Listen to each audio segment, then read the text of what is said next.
Assalamualaikum. Apa kabar semuanya? Berjumpa kembali dengan video pembelajaran ilmu pengetahuan alam dan sosial. Kali ini kita akan membahas tentang energi dan perubahannya. Langsung saja yuk kita simak penjelasannya. Kata energi tentunya sudah sering kamu dengarkan ketika bermain bola, melihat apel jatuh dari pohon, atau bahkan ketika menyalakan kompor saat memasak. Kamu akan menemukan energi. Loh, energi bukannya yang kita butuhkan kalau mau lari ya? Nah, daripada bingung-bingung, lebih baik yuk kita simak video ini sampai habis biar lebih mengenal apa itu energi dalam ilmu pengetahuan alam dan sosial.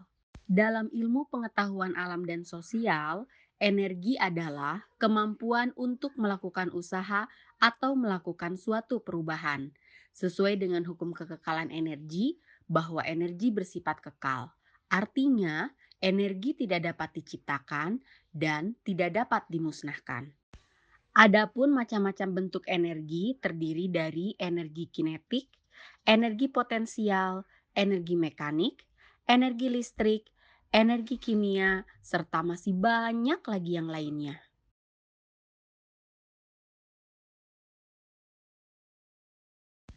Tahukah kamu bahwa setiap benda yang bergerak memiliki energi kinetik?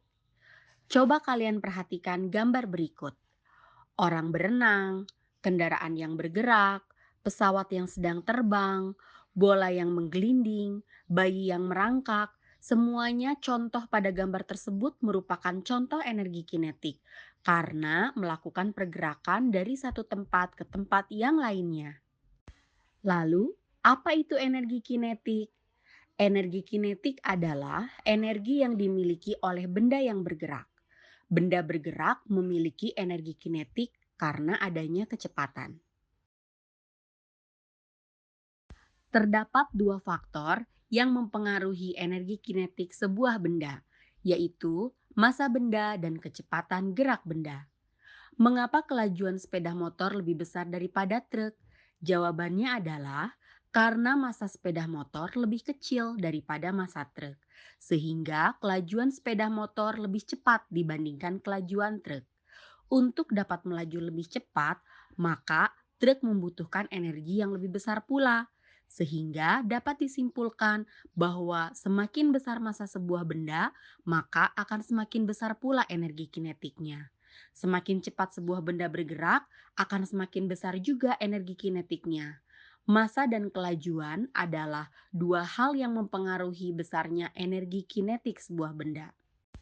Hubungan antara energi kinetik, massa benda, dan kecepatan benda secara matematis dapat dituliskan sebagai berikut. EK sama dengan setengah dikali M dikali V kuadrat. Dengan EK adalah energi kinetik satuannya Joule, M adalah massa benda satuannya kilogram, dan V adalah kecepatan satuannya meter per sekon. Bentuk energi selanjutnya yaitu energi potensial.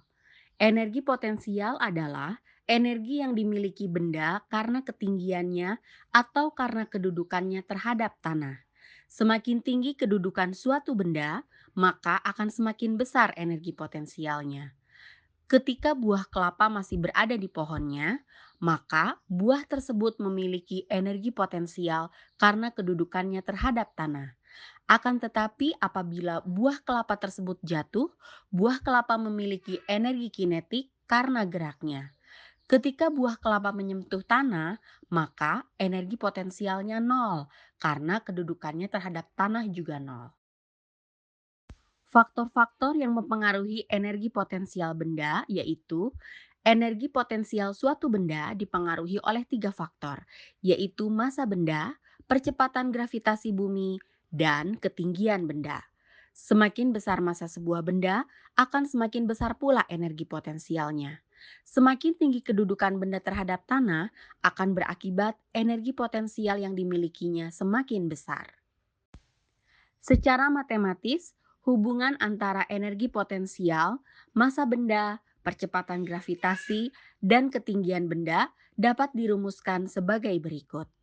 EP sama dengan M dikali G dikalikan H, di mana EP adalah energi potensial satuannya Joule, M adalah massa benda satuannya kilogram, G percepatan gravitasi bumi satuannya meter per sekon kuadrat, dan H adalah ketinggian benda satuannya meter.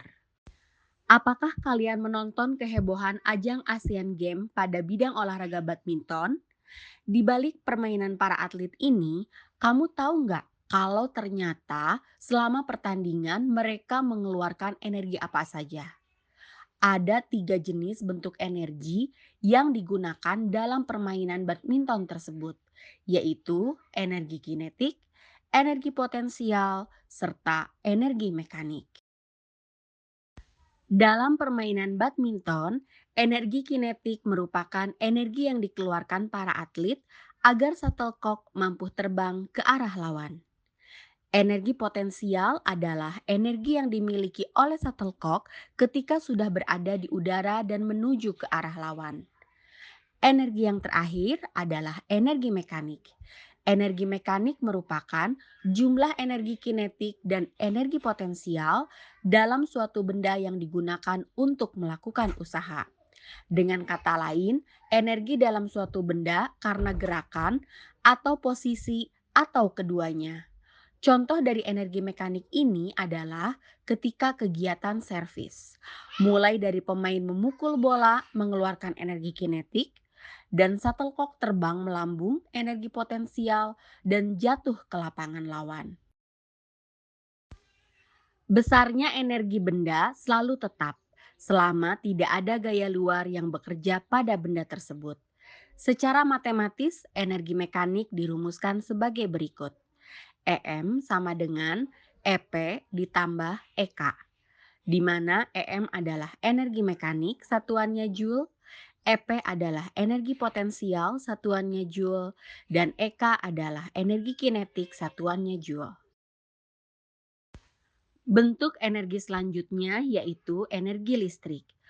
Coba kalian perhatikan peralatan rumah tangga yang ada di rumah kalian masing-masing. Apa saja alat-alat rumah tangga yang menggunakan energi listrik? Ternyata banyak sekali ya alat-alat rumah tangga di rumah kalian yang menggunakan energi listrik. Lalu, apa sih energi listrik itu? Energi listrik adalah energi yang dimiliki oleh suatu muatan, baik positif maupun negatif, yang bergerak dalam waktu yang ditentukan. Besarnya energi listrik yang dikeluarkan oleh sumber energi listrik dipengaruhi oleh besarnya tegangan atau V, kuat arus atau I, dan waktu T.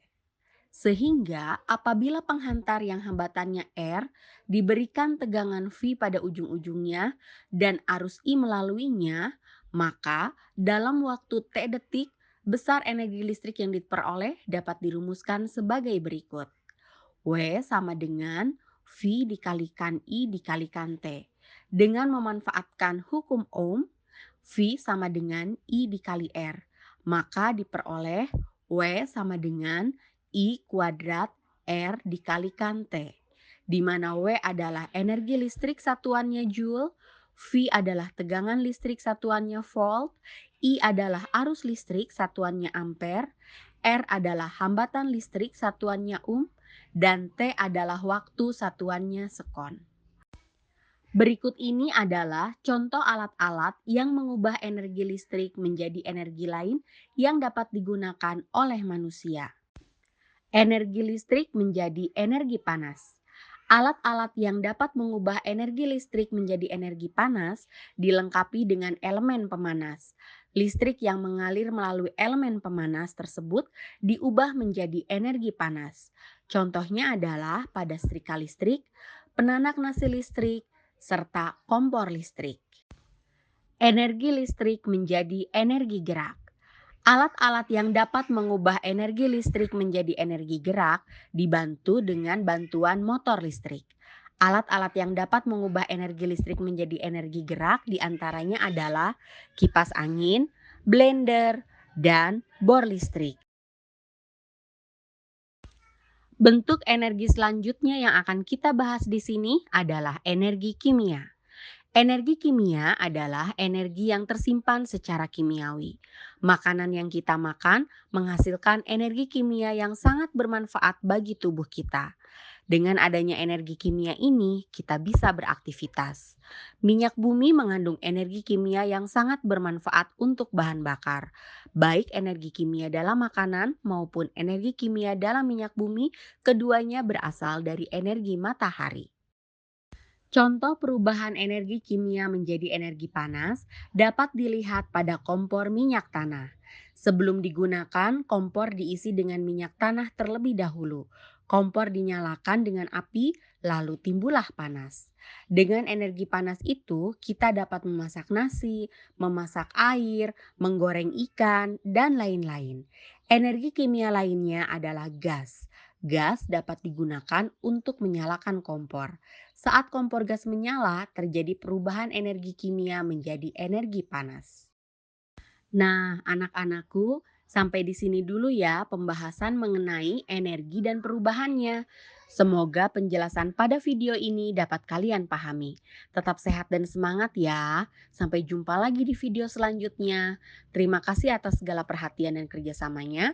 Jangan lupa untuk like dan subscribe. Wassalamualaikum warahmatullahi wabarakatuh.